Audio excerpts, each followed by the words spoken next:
Hello everyone, in this video, I will show you how to set up the Turtle Beach Stealth 500 headset.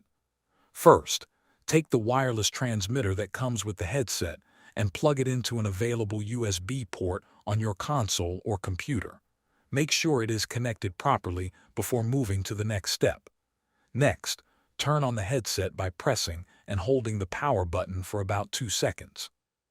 The headset will automatically try to connect to the wireless transmitter. Wait a few moments while the pairing process finishes.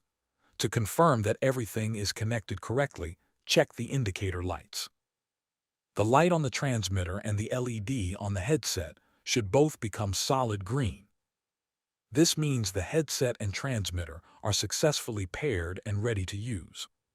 If you are setting up the Turtle Beach Stealth 500 on a Windows PC, right-click the speaker icon in the taskbar and open Sound Settings.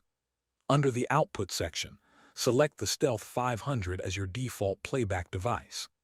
Then, under the Input section, set the Stealth 500 as your default microphone device. This will make sure your game audio and voice chat work properly. If you are using a PlayStation 5 or an Xbox console, select the Turtle Beach Stealth 500 as both the input device and the output device. Thanks for watching.